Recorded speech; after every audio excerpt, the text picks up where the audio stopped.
संसार को स्वीकार नहीं कर लेना, ध्यान रखना। पता नहीं कितने जन्म के कौन कौन से हमारे पाप हैं जो हमारे भजन से नष्ट हो रहे हैं, अभी भगवदानंद की प्राप्ति नहीं होने दे रहे। हमें धैर्य पूर्वक लगे रहना चाहिए। विद्यारण्य नाम के एक सन्यासी ब्राह्मण कुल में जन्मे थे। उनके माता पिता गरीब थे। उन्होंने विचार किया कि परम दैवी शक्ति आदि वेद माता गायत्री सब कुछ देने में समर्थ हूं, मैं ब्राह्मण हूं। यज्ञोपवीत संस्कार हो गया था। 24 लाख मंत्र का एक पुरस्चरण होता है। 24 लाख मंत्र का एक पुरस्चरण किया कि मुझे धन की प्राप्ति हो, जिससे मैं माता पिता की सेवा करूं बाल्याकाल में। नहीं हुआ। फिर एक पुरस्चरण किया, नहीं हुआ। फिर एक पुरस्चरण। बहुत जिद्दी स्वभाव के थे। 23 पुरस्चरण किए। 23 पुरस्चरण 24 लाख गायत्री के, लेकिन 1 रुपया नहीं मिला। माता पिता मर गए थे और ये इनकी भी जवानी ढल गई थी गायत्री अनुष्ठान करते करते। तब इन्होंने सन्यास, जो ही सन्यास लिया तो याद माता गायत्री प्रकट हो गई और कहा, वत्स अब इंद्रलोक का सारा वैभव, ब्रह्मलोक का सारा वैभव, जो वैभव चाहो तुम्हें प्राप्त हो सकता है। उनका माता अब तो सन्यासी हो गया हूं, जब हमें चाहिए था तो क्यों। उनका 24 महत अपराध थे जिनके कारण तुमको सुख की प्राप्ति नहीं हो सकती थी। 23 पुरस्चरण किए, उनसे 23 अपराध नष्ट हुए और सन्यास ले लिया तो ये 24वां अपराध नष्ट हुआ। अब तुम कहो तो तुम्हें देवराज इंद्र का पद भी मिल सकता है, ब्रह्मलोक का वैभव मिल सकता है, क्योंकि तुमने पुरस्चरण 24 लाख गायत्री मंत्र के किए। बहुत बड़े विद्वान सन्यासी हुए, अद्भुत सन्यासियों के गुरु श्री विद्यारण्य सरस्वती जी महाराज। तो उकताना नहीं चाहिए। हमारा पता नहीं कितना पाप जमा है जो हम जब तब कर रहे हैं, वो सब नष्ट होता पाप चला जाओ। जहां निष्पाप हुआ, निर्मल मन जन सो मोहि पावा, मोहि कपट छल छिद्र न भावा। जहां निष्पाप हुए तहां भगवत प्राप्ति हो गई। तो उकताना नहीं चाहिए, प्रत्युत धैर्यवान बनना चाहिए। आपको हम अपनी बतावें, हमने कभी भगवत प्राप्ति की चिंता नहीं की। हमें एक चिंता रही कि भगवान का भजन न छूटे। अभी कल शाम के यही चिंतन कर रहे थे कि बड़ी कृपा भगवान आपकी। बचपन से लेकर वह एक ही लालसा थी। कल कुछ काशी में तो ब्रह्मबोध की लालसा रही, फिर इसके बाद एक ही लालसा रही कि भजन न छूटे बस। आज भी वही प्रयास, गुरु कृपा से प्रयास प्रयत्न रहता है, भजन न छूटने पावे। हम भोग स्थिति में हो या योग स्थिति में हो, संसार व्यवहार में हो या एकांत में हो, हमारा भजन न छूटने पावे। बस भगवान से बार बार यही प्रार्थना है, हमारा भजन न छूटे, हर समय भजन चलता रहे। हमको कुछ नहीं चाहिए। यत्र यत्र मम जन्म कर्म भीर नारके परमे पदे थवा, राधिका रत्न निकुंज मंडली। श्री प्रिया जो अपनी सहचरियों के साथ, लालजू के साथ हमारे हृदय में स्फुरित होती रहे, हर समय हमारा चिंतन बनता रहे आपका, बस यही खास बात है। जैसे सिद्धि प्राप्त होने पर, सफलता होने पर, आनंद आने पर धैर्य रहता है, ध्यान दीजिए, वैसे विफलता होने पर बहुत मजबूत साधक चाहिए। पैर फिसल गया, कहीं गिर गए, कोई परेशानी नहीं, तुरंत खड़े हो और चल दो। ये रास्ते की रोड़े हैं। अब इसका मतलब थोड़ी कि एक बार गिर गए तो हम तो भगवान के लायक नहीं रहे, हमारा तो मार्ग भ्रष्ट। फिर कमर कसो, तुरंत फिर साधन पे लगो। मेनका अप्सरा ने भ्रष्ट कर दिया विश्वामित्र जी को, तो रुके क्या, फिर कमर कसी, नवीन सृष्टि रचने की सामर्थ्य प्राप्त कर ली, नवीन स्वर्ग की रचना कर रहे थे। तब ऋषियों ने समझाया उनको, कभी साधक को किसी भी अवस्था में घबराना नहीं चाहिए, रुकना नहीं चाहिए। कैसी भी परिस्थिति आ जाए, कहीं भी आप फेल हो रहे हो, कहीं भी आप गिर रहे हो, मजबूत बनो, उठो, उस स्थिति को रौंदो और रौंद करके आगे बढ़ो। तुम्हारे पास भगवान नाम है, तुम्हारे पास भगवान का चिंतन, रुकने की जरूरत नहीं। विफलता होने पर भी वैसा ही धैर्य रहना चाहिए जैसी सफलता होने पर होती। अब समझो कितना साधक को मजबूत होना है।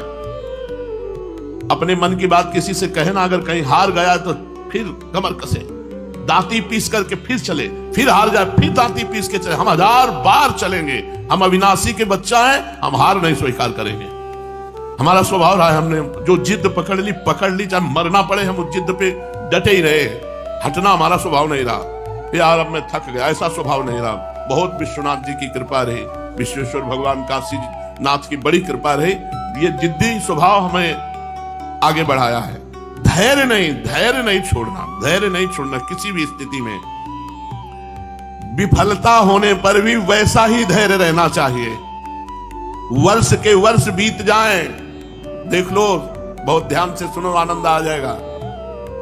विफलता होने पर भी वैसा ही धैर्य रहना चाहिए जैसा सफलता होने पर, सिद्धि प्राप्त होने पर, आनंद प्राप्त होने पर। वर्ष के वर्ष बीत जाए, शरीर नष्ट हो जाए, कोई आनंद नहीं आया, तो भी मुझे परवाह नहीं, मुझे भगवत प्राप्ति करना ही है। इहासने सुष्यत में शरीरम, ये उड़िया बाबा श्लोक लिखकर सामने रखते थे जब आसन लगाते थे। 18 घंटे पद्मासन। 18 घंटे किसको कहते हैं? 18 घंटे पद्मासन। जरा 18 मिनट लगाकर देखना, शुद्ध परमार्थ में चलने के लिए कितना बड़ा धैर्य चाहिए। 18 घंटे पद्मासन, 18 घंटे पद्मासन, ये श्लोक सामने लिखकर रखते थे। इहासने सुष्यत में शरीरम त्वगस्थिमान संप्रलयं च यातु अप्राप्य बोधम बहुकल्प दुर्लभम नैवासनात् कायमिदं चलिष्यसि। भले इस आसन पर मेरा शरीर सूख जाए, चमड़ी मांस हड्डियां नष्ट हो जाएं, किंतु बहुकल्प दुर्लभ बोध, भगवत प्राप्ति बिना किए अपने आसन से नहीं हिलूंगा। ये महात्मा बुद्ध का श्लोक है। इहासने सुष्यत में शरीरम त्वगस्थिमान संप्रलयं च यातु। हड्डी हड्डी गल जाए, चाहे नष्ट हो जाए, जब तक ब्रह्मबोध नहीं होगा आसन से नहीं उठेंगे। यही श्लोक उड़िया बाबा सामने लिखकर रखते थे। मुझे कोई परवाह नहीं, आपकी शरण में हूं, भले बुरे की चिंता लगी रहे, भय बना रहे, तो फिर आप महान की शरणागति कैसी? बिल्कुल खुले हुए शब्दों में वर्णन हो रहा है, यदि आप इनको पकड़ लो तो निश्चिंत हो जाओ। पाप और पुण्य के प्रभाव से भले और बुरे दोनों संग हुए, भले और बुरे दोनों चाले चली, खूब परख के देख लिया नाथ, अब मुझे अपनी बुराई की कोई परवाह नहीं, मेरे में बुराई है इसकी कोई परवाह नहीं। क्यों? क्योंकि मैं आपकी शरण में हूं। आपकी शरण में होकर अपनी चिंता करना इस शरणागति का कलंक है, और मैं ऐसा होने नहीं दूंगा। अब अपनी चिंता नहीं करूंगा, अब आपका चिंतन करूंगा। स्वामी की शरण होकर के और चिंता नहीं, मैं तो निश्चिंत हूं, निर्भय हो चुका हूं प्रभु। और इस बात का मैं सी पिए की कसम खा के कहता हूं, बहुत बड़ी बात है। हूं किए कहों सौह साची सी पिए की। सीताराम जी के चरणों की कसम खा के कहता हूं कि अब मुझे अपनी चिंता नहीं। गोस्वामी जी कहे, मुझे अपनी बुराई की चिंता नहीं रह गई, ना डर है बुराई का, क्योंकि मैं आपकी शरण में हूं, और आपकी शरण में होकर अपनी चिंता करना ये शरणागति का कलंक है। नाथ ज्ञान हु गिरा के स्वामी, बाहर अंतर्यामी, यहां क्यों दुरेगी बात मुख की और ही की। तुलसी तिहारो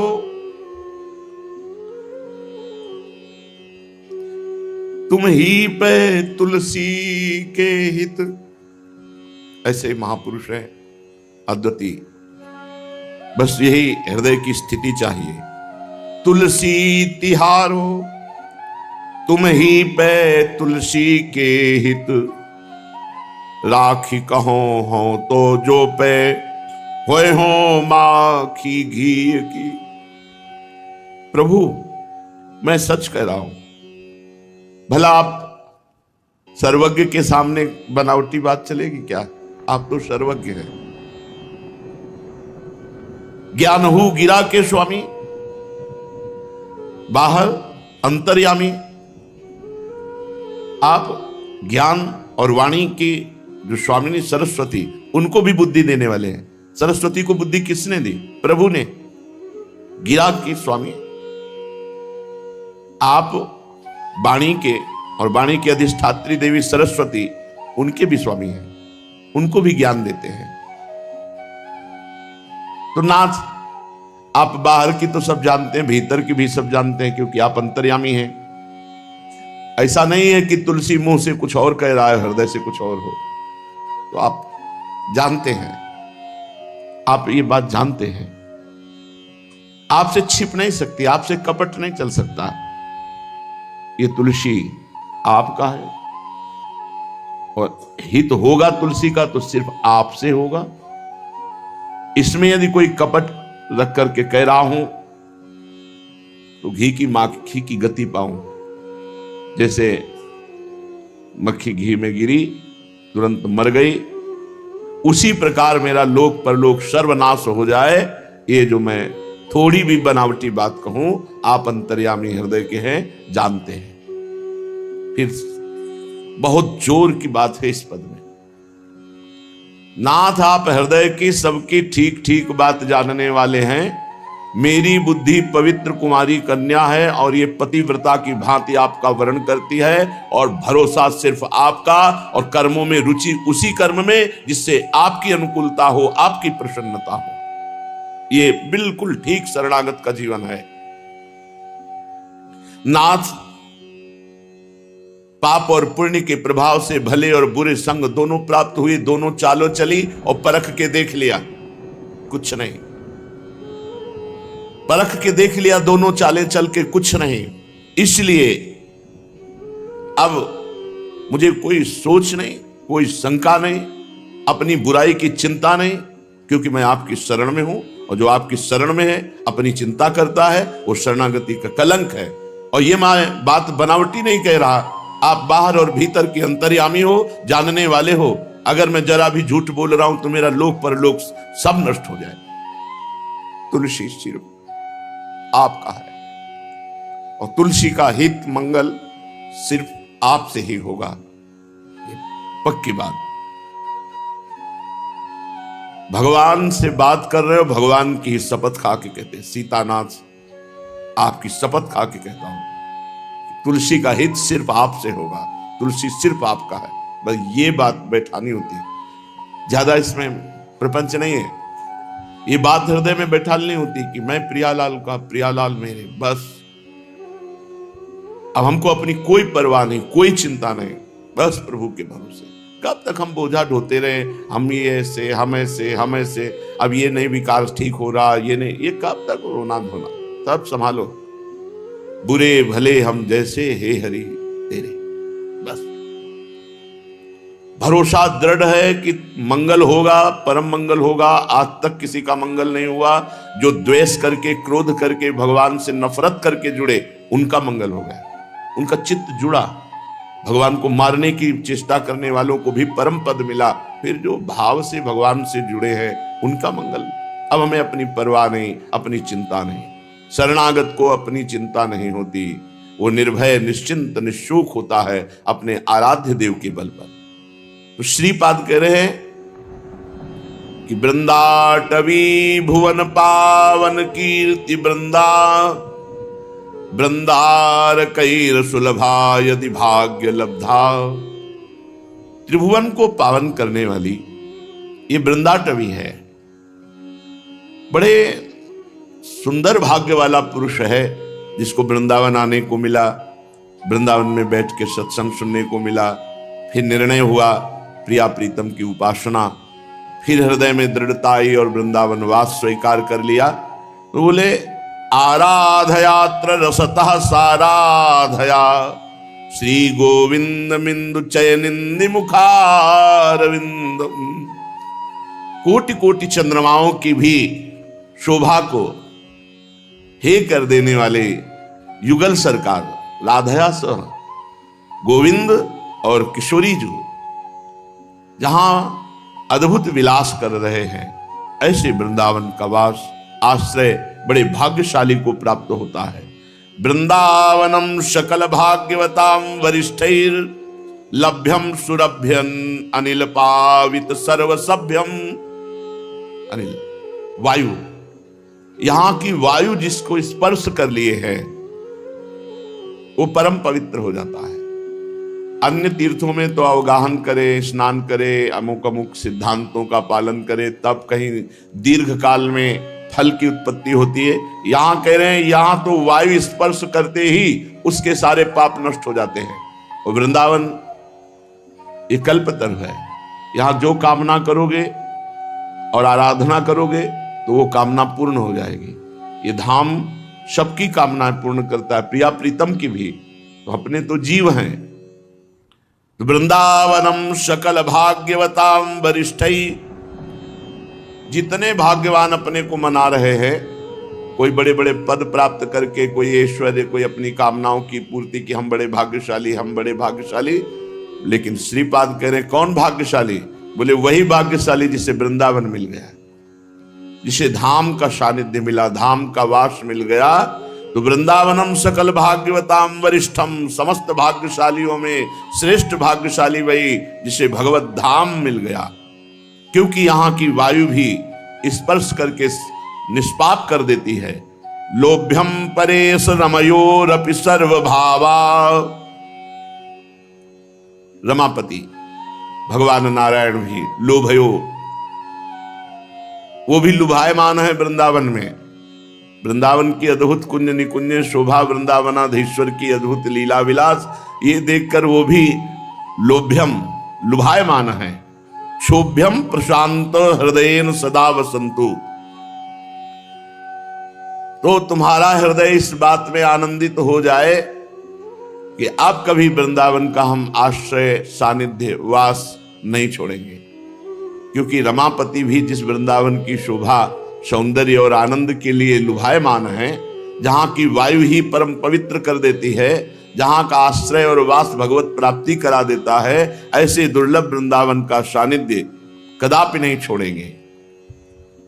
यद्याप्तमिच्छसि महापरमं पुमर्थम नैवाप्तमिच्छसि परिश्रममल्प कंच, वृंदावनम झटिति तत्प्रिय याहि याहि मायाहि लंबित भयान्हि विधीश मुख्यान।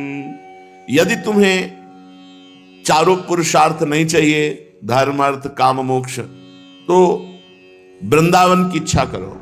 क्योंकि प्रेम पुरुषार्थ ये वृंदावन प्रदान करता है, पंचम पुरुषार्थ। यहां थोड़ा भी परिश्रम बहुत लाभ देता है। ये जो सेवा में लगे हुए जन हैं रात दिन, ये बड़े सौभाग्यशाली। बस अपने चरित्र को पावन रखें, आचरण को पवित्र रखें, सहजानंद में डूब जाओगे। यहां थोड़ा भी परिश्रम बहुत लाभ देता है। किस बात का परिश्रम? भजन का परिश्रम, भगवत सेवा का परिश्रम। जो हमारी दिनचर्या है, मन नहीं कर रहा लेकिन हमको अपनी दिनचर्या में सम्मिलित होना है, ये जो श्रम है, ये जो तप है, बहुत बड़ा लाभ देगा। धाम है, धाम में कल प्रश्न हुआ कि काशी में मरने पर मोक्ष प्राप्त होता है, तो जो आकर के होटलों पे गंदे आचरण करते हैं, मदिरा पान करते हैं और इस तरह व्यवहार करते हैं, फिर मरते हैं, तो उनको भी मोक्ष प्राप्त होता? नहीं, कदापि नहीं। भूत बनते हैं ऐसे लोग, नीच योनियों को प्राप्त होते हैं। ऐसा नहीं है कि तुम धाम और पुरी की मर्यादा के खिलाफ आचरण करो और धाम और पुरी तुम्हें परम पद देगा, ऐसा नहीं है। वहां रहने से रहो, जिस रहने से रहा जाता है, और फिर तुम्हारे भजन में त्रुटि है, कमी है, तो उसको महादेव जी नहीं देखते। कल चर्चा में कहा कि वहां के मच्छर को तो मिल जाएगा मोक्ष, लेकिन मनुष्य को नहीं मिलेगा। जो मनुष्य पुरी में रह करके, धाम में रह करके मदिरा पान करे, व्यभिचार करने आवे और सोचे हमारा मोक्ष हो जाएगा, मनमानी आचरण करे, तो भूत बनेगा, दुर्गति को प्राप्त होगा। अन्य योनियां, नीच योनियों को प्राप्त होकर पहले प्रारब्ध का मार्जन होगा जो तुमने पाप किया है, फिर आगे महादेव जी विचार करेंगे। जो असमर्थ जीव हैं उनके लिए है। तुम विवेकवान होकर मनमानी पापाचरण करो। जैसे उपजाऊ भूमि में अच्छा बीज पड़ जाए तो अच्छा फल देगा, और तो बुरा पड़ जाए तो फिर वो उपजाऊ भूमि है, वो उसी तरह बढ़ाएगी। तो तीर्थ का पाप, पुरी का पाप, धाम का पाप, ये सब वज्र की लीक कहा गया है। इस भाव में मत रहना यहाँ के मनमानी पापाचरण किए, होटल बुक कर लिए, खूब गंदे आचरण किए, बड़ा हाँ, तो ये जो हिसाब किताब है त्रिभुवन में कहीं तुम नहीं दे पाओगे। इसे भोगना ही पड़ेगा, बहुत बुरी तरह भोगना पड़ेगा। ये धाम है, बहुत सावधानी से जीवन यापन करो, बहुत सावधानी से दिनचर्या व्यतीत करो। ये तप, भजन, प्रिया प्रीतम को रिझाने का देश है, ये भोगों का देश नहीं है। हाँ, इससे त्रुटि हो जाए तो धाम क्षमा करता है, लेकिन आप आए ही इसीलिए हो, यहाँ मनोरंजन करने। क्या हो जाएगा? तुम्हारे ऐसे पाप यहाँ इकट्ठा होकर फलीभूत होंगे कि काट नहीं पाओगे, भोग नहीं पाओगे। इसलिए बहुत सावधान। जिनको भजन नहीं करना, जिनको प्रभु से मतलब नहीं है, मत आओ धाम। यहाँ के पाप मत करो, पापाचरण मत करो। यहाँ के मदिरा मांस और व्यभिचार और गंदे आचरण, इधर उधर का सब ये कूड़ा करकट इतना बढ़ जाएगा कि फिर आग नहीं लगा पाओगे। त्रिभुवन में कहीं भी पाप हो जाए, उसके प्रायश्चित के लिए तीर्थराज प्रयाग है। तीर्थराज प्रयाग में पाप हो जाए तो पुरियां हैं भगवान की, उनका सेवन करो। पुरी में अगर त्रुटि हो जाती है तो एकमात्र बचता है भगवत धाम श्री वृंदावन। प्रिया प्रीतम की आराधना करो, नाम सेवन करो, तो महादेव भी क्षमा कर देंगे कृपा करके। अब धाम में पापाचरण हो जाता है, फिर कहां, फिर कहीं शांति की। तो इसलिए बहुत सावधान। ये जो महिमा है, तो अगर तारने की महिमा है तो उसमें फिर पापाचरण करके पर्वत के पर्वत पाप हो जाते हैं, वो ये भी महिमा है। इसीलिए जब रावण के शीश काट रहे हैं तो वहां उदाहरण गोस्वामी जी ने दिया कि रावण के शीश ऐसे बढ़ रहे हैं जैसे तीर्थ में किए हुए पाप बढ़ जाते हैं। तीर्थ, अरे फिर काशी आदि और फिर वृंदावन धाम आदि, आके तुम मनोरंजन करो, होटल ले लो और ऐसे गंदे गंदे आचरण करो तो बहुत दुर्गति होगी। तत्काल थोड़ी कुछ समझ में आता है, तत्काल सारे सुकृत नष्ट होते हैं, फिर उसका विधान बनता है। ये जैसे मनमानी नहीं, जब मन आया तब कपड़े पहन लिए, जब जैसे मन आए वैसे भेष बना लिए, जब मन आया उतारा भाग गए, जब मन आया तो ऐसे लोगों की ऐसी दुर्गति होगी। समय, जैसे कल बली जी कह रहे थे अपने पार्षदों से, भाग जाओ अभी समय नहीं। समय आएगा ना, जो पुरखा है ना वो भी संतप्त होंगे। अरे जो ठीक से चलते हैं तो कदम चलना मुश्किल होता है, और ये जो पापाचरण कर रहे हैं इनको मौज मिलेगी, इनको मस्ती मिलेगी। संभल के समय आएगा, ऐसा दंड देगा कि तुम्हारे पुरखा भी तृप्त हो जाएंगे। ऐसे जब पाप का दंड आता है ना, फिर कोई साथ नहीं देता, और ऐसा जाल बुना हुआ दिखाई देता है अपने लोगों को, ये फंसा। अब वो उसको लग रहा है बहुत मुक्त हो गए, झंझट खत्म हो गई, जगना उठना भजन करना ये करना। वो यतज्ञ विष्णु परिणामे अमृतोपमम, यतज्ञ अमृतोपमम तो परिणामे विष्णु।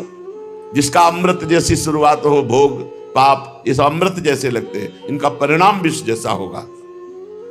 तो कह रहे हैं यहां थोड़ा सा भी परिश्रम भगवत मार्ग का मंगल कर देगा।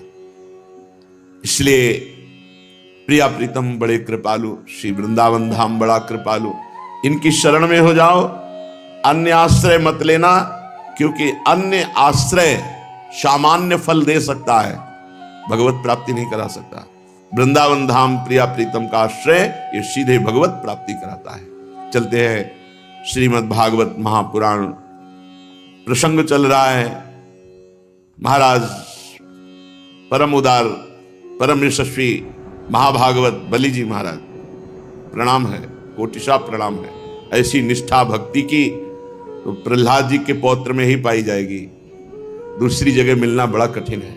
भला त्रिभुवन को दान करने वाले महापुरुष को वरुण पास में गरुण जी से बंधवा दिया, और बड़े कठोर शब्द भगवान बोल रहे, ए अभिमानी, कहता था 3 पग दान करूंगा, 2 पग में समस्त ब्रह्मांडों को नाप लिया, अब कहां पूरा करेगा 3रा पग। बलि जी ने कहा, प्रभु पहले तो हमारा प्रणाम स्वीकार कीजिए, अभी तक तो दान देने के बाद जब आप नापना शुरू किए तो प्रणाम करने लायक नहीं रखा, आपने बांध के डाल दिया। प्रभु हम कभी मिथ्या नहीं बोले, कभी झूठ नहीं बोले, और आपको गलत भरोसा भी नहीं दिया।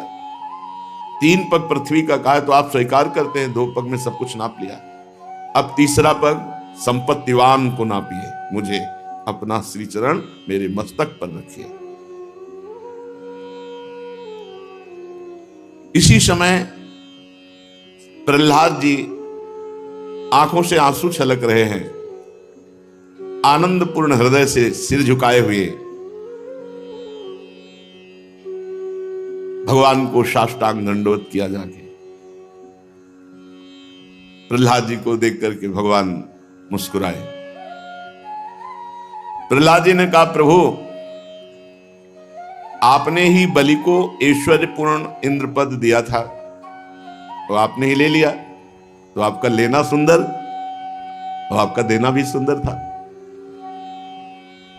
मैं समझ रहा हूं मेरे ऊपर बड़ी अपार कृपा की है और उसी कृपा का फल बलि को प्राप्त हुआ, क्योंकि आपने आत्मा को मोहित करने वाली राज्य लक्ष्मी से अलग कर दिया। ये विशेष कृपा आपकी है। देखो, भक्त हर स्थिति में कृपा का दर्शन करता है।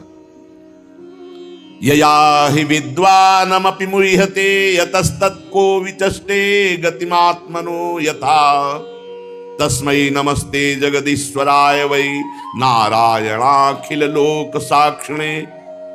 ये लक्ष्मी बड़े बड़े विद्वानों को भी मोहित कर लेती है और आपसे विमुख कर देती है। भला इस लक्ष्मी के रहते हुए वास्तविक ठीक ठीक तत्व से आपको कौन जान सकता है। आपने लक्ष्मी छीनकर महान उपकार किया।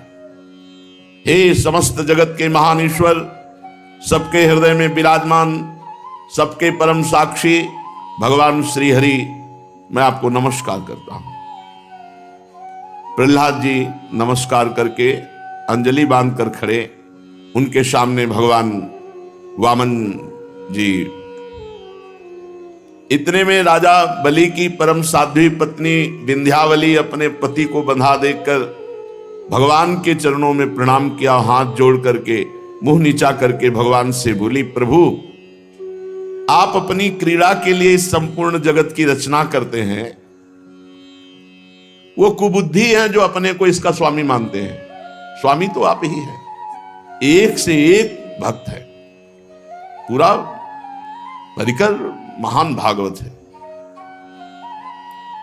विंध्यावली जी भगवान के चरणों में प्रणाम किया और कहा, वो कुबुद्धि हैं जो अपने को इस जगत का स्वामी मानते हैं। ये जगत तो आपने अपनी क्रीड़ा के लिए रचा है, इसके स्वामी तो आप हैं।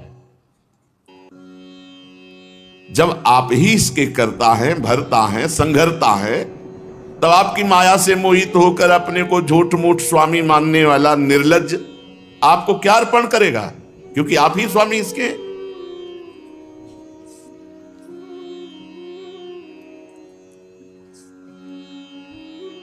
संपूर्ण जगत के जीवन दाता ये आपको क्या अर्पण करे, ये तो निर्लज्ज है। अपने पति के पक्ष में नहीं बोला, जगत पति के पक्ष में बोला विंध्यावली जी ने।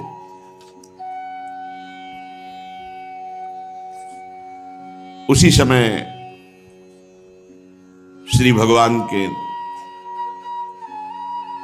सामने ब्रह्मा जी प्रकट हुए और ब्रह्मा जी ने कहा, प्रभु बर्दाश्त नहीं हो रहा, क्योंकि जितना बलि ने समर्पण किया उसका फल तो होना चाहिए कुछ और फल कुछ और दे रहे हो प्रभु। उसको बंधन में बांधे हुए हो, वरुण पास में। भूत भावन भूतेश देव देव जगन्मय मुंचैनम हृत सर्वस्वम नायमर्हति निग्रहम। प्रभु प्रभु बिल्कुल ठीक नहीं, आप इसे अभी छोड़िए, अभी छोड़िए। जिसने अपना सर्वस्व आपको दे दिया वो दंड का पात्र होता है। अरे प्रभु थोड़ा कुछ आपको समर्पित कर दे तो आप रीझ जाते हो। इसने तो सर्वस्व समर्पित कर दिया, अपनी आत्मा को समर्पित कर दिया, और ऐसा करते समय इसकी बुद्धि स्थिर रही। आप खुद देख रहे हैं, ये धैर्य से च्युत नहीं हुआ।